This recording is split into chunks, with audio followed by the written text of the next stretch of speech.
Bonjour à tous, Patrick Tremblay, l'équipe d'RPMweb.ca. Je vous présente aujourd'hui un véhicule que j'ai eu l'occasion de découvrir il y a déjà quelques semaines de cela dans les quartiers généraux de Nissan du côté de Toronto. Vous aurez sans doute deviné, c'est le véhicule qui se trouve juste ici à côté de moi. Il s'agit du Infiniti QX65 2027. Le constructeur, par contre, aujourd'hui nous amène du côté du Tennessee, lieu où ce dernier est assemblé afin qu'on puisse avoir les premières impressions de conduite que je pourrais vous parler sur un texte sur le rpmweb.ca. Par contre, en attendant, je vous présente aujourd'hui 5 choses à savoir importantes sur ce nouveau modèle. Du côté des distinctions visuelles entre le QX65 et le QX60, mais c'est évident avec la portion à l'avant. On a une grille qui est spécialement retouchée ici. On a également l'intégration d'un nouveau logo Infiniti qui est éclairé le soir. Et on remarque également la bande de lumière d'aile qui sont juste ici, qui rappellent des notes de piano. On a d'ailleurs vu cet élément de design du côté du QX80 de dernière génération qui est actuellement sur le marché. On a également ici les blocs optiques qui sont repositionnés différents par rapport au QX60. Mais l'élément vraiment, je vous dirais, qui va le distinguer, c'est quand on se déplace du côté du profil du véhicule. Donc, comme on peut le voir pour la portion arrière, on y va vraiment avec une mode qu'on retrouve de plus en plus dans l'industrie, plus particulièrement du côté des VUS de luxe allemands. Il s'agit d'une ligne de toit qui est coupée. D'ailleurs, Infiniti veut essayer de relancer la marque en jouant un peu l'image de la nostalgie, en retrouvant certains éléments qui nous rappellent le Infiniti FX qu'on avait il y a plusieurs années sur le marché. Par exemple, ici, on voit qu'on a une ligne de toit qui est un peu plus coupée par rapport à un QX60 et l'aspect de ligne de toit coupée est d'ailleurs accentué encore plus par la ligne de fenestration en argent satiné qui vient vraiment comme rabaisser la ligne de toit coupée, donc vraiment donner un aspect encore plus sportif. Par contre, cet élément de design qu'on a juste ici, ce que ça permet de faire, c'est qu'à bord du véhicule, il n'y aura pas nécessairement autant de compromis comparativement à d'autres véhicules au niveau de l'espace à bord. Donc, en parlant d'espace de chargement, je vous montre rapidement ici l'espace cargo qu'on a. On est à 1014 litres derrière la banquette lorsqu'elle n'est pas rabattue. Et lorsqu'on rabat cette dernière, là, on passe à 1917 litres qui est disponible. Donc, honnêtement, c'est quand même des bonnes dimensions d'espace de chargement. Et petit détail intéressant, on a un espace supplémentaire juste ici sous le plancher qui nous donne un 54 litres supplémentaire pour ranger des petits articles qu'on ne voudrait pas qu'ils soient à la vue dans la valise.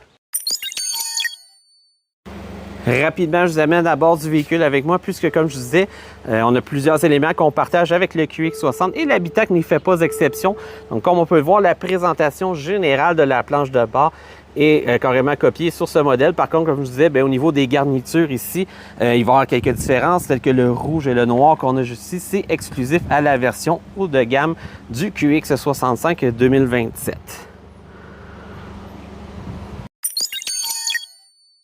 Comme je vous disais un petit peu plus tôt, on est en terrain connu du côté de la mécanique du QX65, c'est-à-dire qu'on a un 4 cylindres de 2 litres sous le capot, turbo compressé avec la compression variable, donc moteur qu'on connaît déjà du côté du constructeur et qui a connu quand même certaines lacunes, on pourrait dire, des problèmes par le passé. Donc, ça va être vraiment à surveiller au niveau de ce véhicule-ci, voir est-ce que ça va être fiable, est-ce qu'on a réussi à corriger les bobos sur ce moteur-là, donc c'est vraiment à suivre.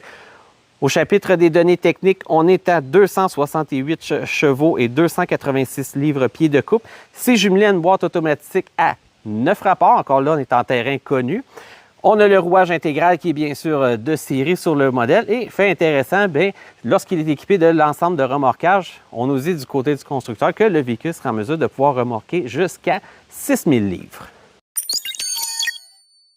Pour terminer, les 5 éléments à savoir sur l'Infiniti QX65 2027, je vais vous parler dans le fond de sa date d'arrivée sur le marché. Selon les premières estimations du constructeur, on peut s'attendre à le voir arriver sur le marché au courant de l'été 2026. Il va être disponible en 3 versions, luxe, sport et autographe, dans le fond la version haut de gamme qu'on a juste ici à côté de moi aujourd'hui. On va les différencier bien sûr au niveau des choix de couleurs pour être disponibles, des garnitures à bord. On va également avoir différentes grandeurs et modèles de roues qui vont être uniques à chaque version. Donc, ça va être le moyen vraiment visuellement de distinguer quand on va croiser un QX65 2027 sur la route. Du côté des tarifs, par contre, on n'a pas de détails pour l'instant, il est un petit peu trop tôt. Le constructeur Infiniti nous dit que Ceux-ci vont être connus à l'approche du modèle sur le marché. Petit détail qui est à préciser, étant donné que le véhicule est fabriqué aux États-Unis, normalement, on pourrait avoir des droits de douane qui s'appliqueraient. Par contre, Infiniti veut vraiment arriver avec un modèle qui va être agressif en termes de prix sur le marché, vraiment être au niveau de la compétition. Donc, on nous dit qu'on va absorber les fameux tarifs qui pourraient normalement être applicables sur ce modèle afin de ne pas pénaliser les consommateurs. C'est ce qui conclut donc les 5 choses à savoir au sujet du Infiniti QX65 2027. Pour mes impressions de conduite ainsi que des détails plus approfondis sur le modèle, c'est un seul endroit où vous pourrez trouver le tout, c'est sur le rpmweb.ca.